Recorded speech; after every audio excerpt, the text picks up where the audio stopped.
हा उद्देश करण्यामागचा व्हिडिओ असा होता की काय हा व्हिडिओ करण्यामागचा उद्देश असा होता की आता दसरा जवळ आलाय आणि सगळ्यांच्या घरी ऑलमोस्ट महाराष्ट्रात दसऱ्याला मोठं झाडून काढलं जाते. आमच्या घरात तर चालूच आहे कालपासून. कंटिन्यू झाडून काढलंय. माझा आवाज तर घुमाला, माझी खोली एवढी स्वच्छ झाल्याच. आता घर म्हणले की माणसं आली, माणसं म्हणले की पसारा आलाच. ही काळ्या दगडावरची पांढरी रेष आहे. प्रत्येकाच्या घरात पसारा असतोय. सगळ्यांच्या म्हणजे सगळ्यांच्या घरात. मग तो कितीही श्रीमंत असू दे नाहीतर किती पण गरीब असू दे. माणसं जिथं आहेत तिथं पसारा हायच. जसं घर घाण होणं, पसारा होणं अतिशय कॉमन गोष्ट आहे. एक्झॅक्टली तसंच तो पसारा ऑर्गनाइज करणं, घराची स्वच्छता करणं हे आपलं सुद्धा काम आहे. नाहीतर मग जनावरांच्या गोठ्यात आणि माणसाच्या घरात काही सुद्धा फरक राहणार नाही. आमच्या कॉलेजमध्ये फायनल इयरला एक टर्म आम्ही लई ऐकल्या, ती म्हणजे लीन टूल. तुम्ही म्हणणार मग आता झाडून काढायचा, पसारा लावायचा आणि या लीन टूल फिन टूल काय सांगायलास, त्याचा काय संबंध आहे? तोच संबंध मी आता तुम्हाला एक्सप्लेन करणार आहे. ऑर्गनायझिंग, डेव्हलपिंग आणि क्लिनिंग या 3 कन्सेप्टना सस्टेन करणारं, तुमच्या वर्क एन्व्हायरमेंटला सस्टेन करणारं हे एक जॅपनीज टूल आहे, लीन टूल. असे भरपूर टूल्स आहेत, पण या व्हिडिओमध्ये मी तुम्हाला 5S नावाची जी कन्सेप्ट आहे तीच सांगणार आहे. याचा तुम्हाला एवढा वापर होणार आहे, खरोखर सांगते मी तुम्हाला. घर ऑर्गनाइज कसं ठेवायचं, वेगवेगळ्या फॅक्टरीज, मोठमोठ्या फॅक्टरीजमध्ये ही कन्सेप्ट अप्लाय केली जाते. इव्हन इंटरनॅशनल लेवलला सुद्धा या कन्सेप्टचा खूप म्हणजे खूप मान आहे.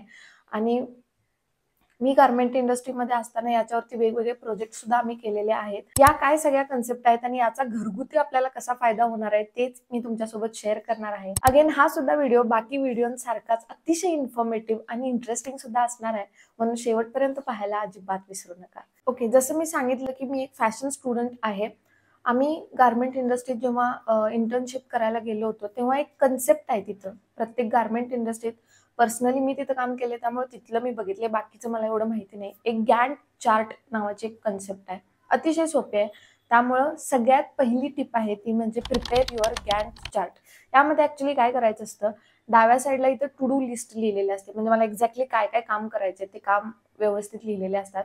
हे काम तुम्हाला एक्झॅक्टली कोणत्या दिवशी किंवा कोणत्या तारखेला करायचे ते मेन्शन केलेलं असतं आणि किती वेळेत म्हणजे किती दिवसात किंवा किती तासात हे काम आम्ही पूर्ण करणार आहोत ते टायमिंग सुद्धा तिथं मेन्शन केलेलं असतं. हा एक चार्ट बनवायला लागतो आम्हाला सगळ्यांना. मग अशाच पद्धतीचं एक छान चार्ट किंवा आपण टू डू लिस्ट साध्या सोप्या भाषेत म्हणू त्याला, ही अगोदर करायची आहे की आज कोणती रूम झाडायची. आता माझ्या घरचं मी तुम्हाला सांगते. माझ्या घरात 1 2 3 4 5 ओके 5 रूम आहेत माझ्या घरात आता सध्या. आणि मला पर्सनली धुळीची जरा ॲलर्जी आहे, त्यामुळे मी या पार्टिसिपेट नाही करू शकत झाडून काढायला. कपडे घडी घालायचं, सामान लावायचं हे काम माझ्याकडे असते, तेवढंच बारीक सारीक लिंबू टिंबू. मग आम्ही काय करतो, आम्ही अगोदर डिसाईड करतो की या दिवशी एक रूम काढायची, या दुसऱ्या दिवशी ती रूम काढायची. तर आम्ही व्यवस्थित पर्टिक्युलर वेळ त्या प्रत्येक रूमला दिलेला आहे. जेव्हा तुम्ही असं वेळ किंवा टाइम तुमचा अलॉट करताना तेव्हा एकच काम करायचं, ते पण व्यवस्थित करायचं. उगाच एक ना धड भाराभर चिंध्या असलं काही करायचं नाही. 100 रूम 4 रूम एकाच दिवशी काढल्यात, हे पण स्वच्छ होत नाही, ते पण स्वच्छ होत नाही, ना घरका ना घाटका असं होते.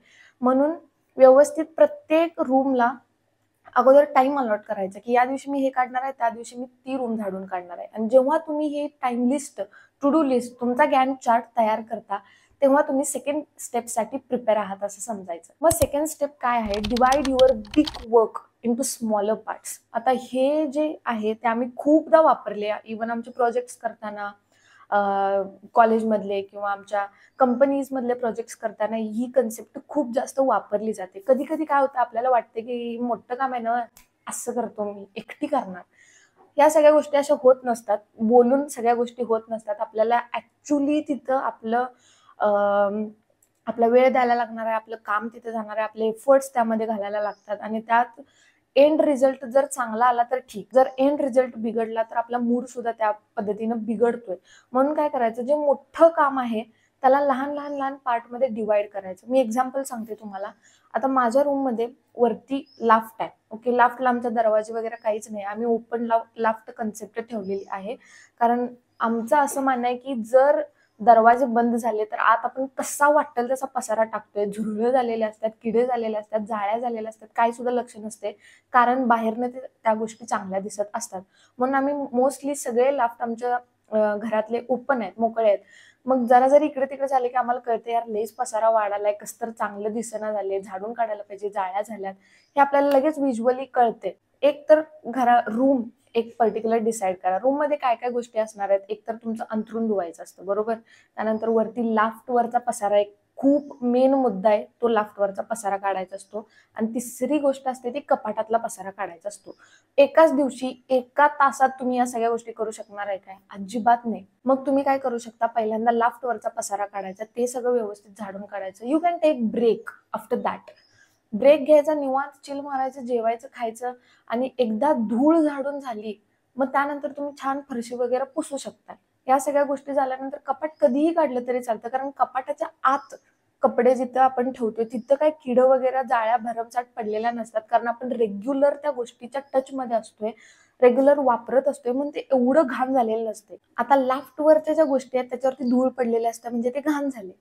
कपाटातल्या ज्या गोष्टी आहेत त्या घाण झालेल्या नसतात, त्या विस्कटलेल्या असतात. आणि विस्कटलेल्या गोष्टी आपण कधीही सावरू शकतोय. त्यामुळे मेन गोष्ट काय, आपली धुळीचं काम अगोदर व्हायला पाहिजे. कारण पहिला तुम्ही कपाट काढले, मग सगळा धुराळा झाडालाय तुम्ही, मग परत ते धुराळा पडणार, मग परत ते घाण होणार, मग तुम्हाला सगळ्या गोष्टी परत करायला लागणार. हे असं सगळं डॉंकी वर्क, हे असं सगळं गाढव काम न करता थोडंसं स्मार्ट वर्क करायचं. अगोदर सगळ्या धुळीचं काम आवरून घ्यायचं, मस्तपैकी फरशी वरशी पुसून घ्यायची आणि मग कपाटाकडे वळायचं छोट्या छोट्या टप्प्यांच्या मध्ये. मग राहिला अंथरूण, सगळे रूम्स जेव्हा तुमच्या झाडून होतात तेव्हा तुम्ही अंथरूण धुवू शकता, किंवा टप्प्याटप्प्याने रोज आज एक गोधडी तुम्ही धुतला, उद्या एक धुतला, तर तुम्हाला ना कामाचा स्ट्रेस पडत नाही आणि तुमची एनर्जी सुद्धा वाया जात नाही. त्यामुळे आम्ही एकदम खूप मोठं काम करण्याच्या ऐवजी मोठं काम छोट्या छोट्या टप्प्यांमध्ये डिवाइड करतोय आणि ते दररोज थोडं थोडं थोडं आम्ही करतोय. याच्यामुळे आमचा वेळ सुद्धा वाचतो आणि तो वेळ आम्ही दुसऱ्या प्रोडक्टिव्ह कामासाठी वापरू शकतोय. या 2 स्टेप्स तुम्ही अगोदर फॉलो करायच्या, या सगळ्या गोष्टी अगोदर डिसाईड करायच्या. आणि त्यानंतर मेन मुद्दा येतोय तो म्हणजे 5S चा. 5S म्हणजे सेरी, सेटॉन, सेसो, सेकेत्सू आणि शित्सुकी. काय समजलं नाही ना? आम्हालाही पहिल्यांदा ऐकल्यावर असंच झालं, हे कुठली भाषा आहे ही जॅपनीज लँग्वेज आहे ऍक्च्युली. सेरीचा अर्थ आहे सॉर्ट. सॉर्ट म्हणजे काय, ज्या गोष्टी गरजेच्या आहेत आणि ज्या गोष्टी गरजेच्या नाही आहेत हे अगोदर डिवाइड करायचं.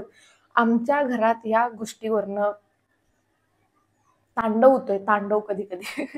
आमच्या घरात कसं होते, मला एक एक गोष्टी नको असतात. माझी मम्मी म्हणते नाही ते ठेव, ते वापर, ते चांगलं आहे, अजून टाकू नकोस, फेकू नकोस. पप्पांचं असं होते की असू दे ठेव, पुढे भविष्यात कधीतरी उपयोगाला येईल. मग मम्मी त्यांना म्हणते की नाही नाही नाही नाही, प्रत्येक गोष्ट अशी हळदी कुंकू लावून पुजून ठेवली तर मग नवीन गोष्टी कशा आणायच्या, नवीन गोष्टी ठेवायला जागा नाही आहे. मग या गोष्टी अशाच गंजत पडलेल्या असतात सगळ्या.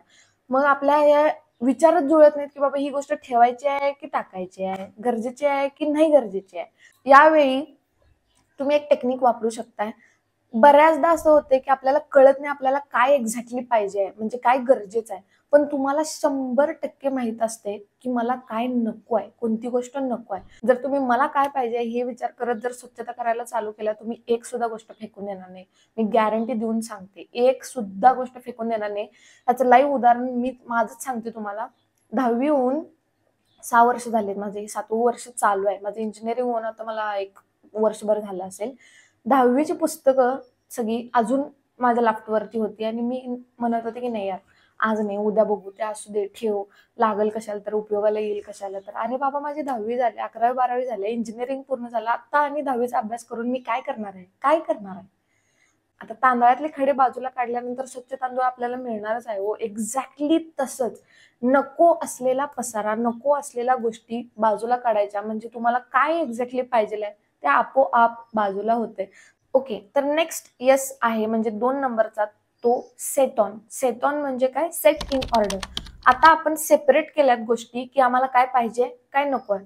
नको असलेल्या गोष्टी तुम्हाला एक्झॅक्टली कुठं ठेवायचं आहे, फेकायचं आहे, कोणाला द्यायचं आहे, विकायचं आहे की पेटवायचं आहे, या अगोदर तुम्ही कन्सेप्ट तुमच्या क्लिअर करून घ्या. त्यानंतर ज्या पाहिजे त्या गोष्टी तुम्ही बाजूला केल्यात, त्या गोष्टी मला कुठे ठेवायच्या आहेत, त्याला एक व्यवस्थित जागा असायला पाहिजे. आमच्यात ना नेहमी एक वाक्य होतं की everything should have place and everything should be at its place. म्हणजे प्रत्येक गोष्टीला जागा असायला पाहिजे आणि प्रत्येक गोष्ट तिच्या तिच्या जागेवरच असायला पाहिजे, जे आपल्या कुणाकडनंच होत नाही व्यवस्थित. आणि याच्यामुळे सगळं कसं वाटेल तसं पडलेलं असते, काय गबाळखाना करून ठेवलेला असतोय घराचा. म्हणून प्रत्येक गोष्टीला एक स्पेस ठरवा, एक जागा ठरवा. बाबा कपडे मला कुठे ठेवायचे आहेत, एक्झॅक्टली कपाटात कोणत्या बाजूला मी कपडे ठेवणार आहे. पसारा आता वरती जरी असला, ओपन लाफ्ट वगैरे तुमचा असेल, तर एक्झॅक्टली एकच कॉर्नर करायचा कुठला तरी, की बाबा डाव्या साईडला तर डाव्या साईडला पसारा ठेवायचा. डाव्या साईडला जरा ठेवले, मध्ये एक ठेवले, उजव्या साईडला एक ठेवले, या कोपऱ्यात एक ठेवले, त्या कोपऱ्यात एक ठेवले, असं ठेवला की नाही अस्ताव्यस्त पसारा सगळा, तर त्या घराला ना शेप राहतोय, कायच व्यवस्थित दिसत नाही. त्या गोष्टी दिसताना रिप्रेझेंटेबल दिसतच नाही. त्यामुळं जेव्हा गोष्टी त्याच्या त्याच्या जागेवरती असतात ना, आपोआप त्या जागेचं सौंदर्य वाढते आणि तुमची जी रूम आहे किंवा तुमचं जे घर आहे ते आणखी थोडं जास्त छान आणि खूप काय म्हणू आपण त्याला, ऑर्गनाइज्ड दिसतं. हा शब्द अतिशय योग्य आहे याच्यासाठी. माझ्या मम्मीचा एक डायलॉग आहे, की जिथं खरकटं आहे, खरकटं म्हणजे आपलं मुसरं जेवलेलं सगळं आपण तसंच ठेवतो ना, आमच्या इकडे खरकटं म्हणतात. जिथं खरकटं आहे, जिथं पसारा आहे आणि जिथं भांडणं आहेत, तिथं कधीच लक्ष्मी नांदत नाही. या गोष्टीचा सायंटिफिकली जर आपण विचार केला, तर त्या प्रश्नातच किंवा त्या वाक्यातच त्याचं उत्तर लपले. आपल्या घरात खूप जास्त पसारा पडलाय, खरकट अन्न आपण तसंच टाकलोय, याचा अर्थ काय? आपल्याला कामच करायचं नाही, बरोबर? आपण काम करायला तयारच नाही. त्या एज मध्ये जर आपण असा विचार करत असेल, असा आपला प्रॉब्लेम असेल, तर आपण म्हातारे झाल्यावर काय करणार आहे? जागेवरनं उठणार पण नाही. तिथंच ए बाबा कोण तर मला खायला घाला, उपकार करा माझ्यावर पोटाला घालून, बेडवरच खाणार आणि बेडवरच झोपणार. 10-10 मिनिटं जरी तुम्ही रोज दिला, सगळा पसारा आवरतोय. आणि मी आणखी एक तुम्हाला व्यवस्थित गोष्ट सांगू, ज्यावेळी थोडं थोडं बिनसलेलं असते, म्हणजे थोडंच हललेलं असतात ना जागेवरच्या गोष्टी, तेव्हाच पटकन घडी घालायचं, कपडे ठेवायचं, पटकन काहीतरी लिपस्टिक पडले. आता व्हिडिओ करताना माझं पण तसंच होते. कपाटात सगळ्या गोष्टी अशा पडलेल्या असते, लिपस्टिक एकीकडे पडलेला असते, कंगवा एकीकडे पडलेला असतोय, त्यानंतर ते लायनर एकीकडे पडलेलं असते, सगळ्या गोष्टी विस्कटलेल्या असतात. मग काय होतंय, अरे नाही यार आताच दमले, बघू नंतर बघू नंतर बघू नंतर बघू नंतर बघू म्हणत म्हणत त्या एवढ्याशा पसाराचा एवढा मोठा पसारा कसा होतोय, आणि त्यावेळी आवरताना मग डोकं फिरते की केवढा पसारा झाला, केवढा पसारा झाला, असं होते. म्हणून जरा हल्ली की नाही गोष्ट, तेवढंच 5 मिनिटं काढायचं रोज आणि छानपैकी तिथलं आवरायचं, ठेवायचं. That's it. तुम्हाला दररोज अजिबात त्रास घ्यावा लागणार नाही. तिसऱ्या नंबरचा यस आहे सेसो. सेसो म्हणजे काय? शाईन. गोष्टी चमकल्या पाहिजेत. मग चमकल्या पाहिजेत म्हणजे काय, त्याच्यावर हायलायटर लावून बसाव का काय? तसं नाही. चमकल्या पाहिजेत इन द सेन्स, आता घरातल्या थोड्या गोष्टी आहेत ज्या घाण झाल्या की आपल्या घराचा पूर्ण लुक खराब होतोय. पूर्ण म्हणजे पूर्ण. फॉर एक्झाम्पल फरशी, कपाटाचे आरसे किंवा नॉर्मल जो मिरर, ड्रेसिंग रूम मधला वगैरे मिरर असतो, तिथले सगळे आरसे वगैरे, ज्या ज्या गोष्टी काचेच्या आहेत ते घाण झाल्यानंतर लगेच ओळखतात. भांडी थोडीशी घाण झाली असली ते ओळखतात. त्यात तांब्याच्या, पितळेच्या ज्या कळशा वगैरे असतात, भांडी असतात, ती तर जरा पाणी पडलं रे पडलं, धुवून जरी ठेवलं छान, जरा जरी पाणी पडलं तरी सुद्धा घाण दिसतात त्या. अशा गोष्टींच्याकडे तुम्ही थोडंसं जास्त लक्ष द्यायचं. आता आमचं काय होतं, आम्ही दररोज दररोज म्हणजे दररोज सकाळ संध्याकाळ किचन पुसतो. आमच्या घरात असा रूल आहे की आठवड्यातून एकदा संपूर्ण घर पुसायचं आणि दररोज किचन पुसायचं. ते पण आम्ही सकाळ संध्याकाळ पुसतो, कारण आत्ता पडलेला डाग लगेच पुसायला 1 मिनिट सुद्धा लागत नाही, अक्षरशः पूर्ण फरशी पुसायला. पण तोच डाग आपण असू दे नंतर बघू उद्या बघू म्हटलं, तर तो फक्त एक डाग पुसायला तुमची 15-20 मिनिटं जातात, ज्यावेळी तो डाग खूप जास्त स्ट्रॉंग होतो. म्हणून काय करायचं, रेग्युलर जर तुम्ही पुसत असला ना गोष्टी, घाण पण होत नाहीत आणि घाण झाला तरी ती लगेच निघते, त्यात जास्त तुमचा वेळ वाया जात नाही. म्हणून अशा गोष्टींचं जे क्लिनिंग आहे ते रोज व्हायलाच पाहिजे. फॉर एक्झाम्पल फरशी, मेन मेन गोष्टी बघायची. धावपळ, रहदारी कुठं जास्त आहे? आता आमच्या घरात संपूर्ण सगळ्यात जास्त जी रहदारी आहे, धावपळ आहे, ती माझी रूम, किचन आणि हॉल आमचा. एवढ्यात या 3 रूम मध्ये जास्त सगळ्यांची पळापळ होते. त्यामुळे पायाचे शिक्के उठणे हे कॉमन आहे. ओके, आणि ते होणारच. किती जरी पुसलं तरी ते होणारच. पण याचा अर्थ फरशीच पुसायची नाही, काय घाणच होणार आहे, आता काय पुसायचं आहे, तसं नाही आहे. पुसायचं, स्वच्छता ही असायलाच पाहिजे. स्वच्छता जिथं आहे तिथं आपोआप एक पॉझिटिव्हिटी येते, एक पॉझिटिव्ह वाईब, एक पॉझिटिव्ह ऑरा तयार होतो. आणि ट्रस्ट मी, या सगळ्या गोष्टी तुमच्या मेंटल हेल्थवरती खूप जास्त इफेक्ट करतात. सायंटिफिकली प्रूव्हन आहे ही गोष्ट. ओके, त्यामुळं स्वतःवर माणूस प्रेम करतोय याची पहिली स्टेपच आहे की तुम्ही स्वतःची क्लिनिंग करता, म्हणजे आपल्या बॉडीकडे लक्ष देता. आणि दुसरी महत्वाची गोष्ट आहे ती म्हणजे तुम्ही तुमच्या आसपासची जागा, तुमचं घर, तुमचं रूम स्वच्छ करायला चालू करता. या गोष्टी तुमची मेंटल हेल्थ, तुमची फिजिकल हेल्थ आणि तुमच्या घराचं क्लिनिंग किंवा तुमच्या रूमचं क्लिनिंग, या सगळ्या गोष्टी को रिलेटेड आहेत. मी खरोखर सांगते, याला असंच हलकं घेऊ नका. 4 नंबरचा यस आहे तो स्टँडर्डाइज म्हणजे जे आपण पहिले 3 स्टेप बघितले ते 3 स्टेप आपल्याला रेग्युलर फॉलो करायचे आहेत. आज एक दिवस तुम्ही स्वच्छता केला, मग आठवडाभर म्हटलं नाही नाही नाही नाही, एक दिवस अशी प्रत्येकाच्यात एक एनर्जी असते, आत्ता सुट्टी नाही, आता मी सगळे एकदमच क्लीन करणार आहे, आणि एक आठवडा गेला, झालं बे की बे भेटून चार. त्यामुळं कन्सिस्टन्सी इज द की. प्रत्येक गोष्टीत कन्सिस्टन्सी असेल तर सगळ्या गोष्टी अतिशय सिम्पली, अतिशय साध्या पद्धतीने सॉर्ट होतात. तुमच्या डोक्याला सुद्धा टेन्शन येत नाही. म्हणून या गोष्टी रेग्युलरली तुम्ही फॉलो करायला पाहिजेत. 5 नंबरचा यस आहे, शेवटचा यस आहे, तो म्हणजे सस्टेन. सस्टेन म्हणजे काय? या गोष्टीची आपल्याला सवय करून घ्यायची आहे. आता दात घासायला काय आपल्याला सांगायला लागत नाही की बाबा होय दात घास, ती एक हॅबिट झाली आपली. आंघोळ करायला सांगायला लागत नाही की नाही रोज आंघोळ करायलाच पाहिजे म्हणून. जेवायला आपल्याला सांगायला लागत नाही की नाही आज तू जेवली का नाहीस, आज तू जेव म्हणून. या सगळ्या गोष्टी आपल्याला अंगवळणी पडल्यात, याची सवय झाली आपल्याला, त्यामुळे आपण करतोयच या सगळ्या गोष्टी.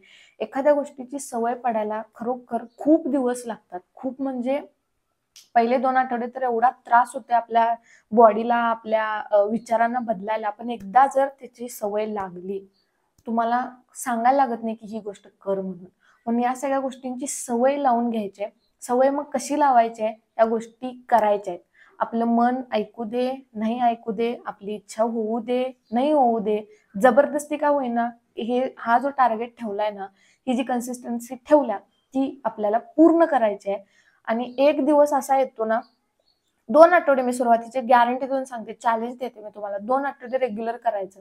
लई लई डोक्याला ताप होतोय, चिडचिड होते, मी नाही करणार असं तसं, तरी सुद्धा 2 आठवडे कंटिन्यू करायचं. तिसऱ्या आठवड्याच्या पहिल्या दिवशी तुम्हाला सांगायला लागत नाही ही गोष्ट मला करायची आहे. आपोआप या सगळ्या गोष्टी होत असतात. म्हणून या सगळ्या गोष्टींची तुम्ही सवय करून घ्या. म्हणून जेवढ्या लवकर तुम्ही या गोष्टीची सवय लावून घ्याल, तेवढा तुम्हालाच फायदा होणार आहे या सगळ्या गोष्टींचा. Okay, that's it for today's video. अतिशय छोटूसा आणि खूप इफेक्टिव्ह व्हिडिओ होता. नक्की तुम्ही या ट्रिक्स, टिप्स तुमच्या घरामध्ये फॉलो करा. या गोष्टी मी फॅक्टरीमध्ये शिकल्यात, माझ्या कॉलेजमध्ये शिकल्यात, आणि आम्ही आमच्या घरात प्रॅक्टिकली या गोष्टींचा वापर करतो. म्हणून मला असं वाटलं की ही एक योग्य वेळ आहे तुमच्यासोबत पण या गोष्टी शेअर कराव्यात, म्हणून मी केल्यात. इन्फॉर्मेटिव्ह वाटल्या असतील तर नक्की तुम्ही सुद्धा ट्राय करा. आय होप तुम्हाला हा व्हिडिओ आवडला असेल. आवडलाय तर प्लीज एक लाईक करायला अजिबात विसरू नका, आणि भेटू पुढच्या व्हिडिओमध्ये. तोपर्यंत स्वतःची काळजी घ्या आणि स्वतःवर खूप प्रेम करा.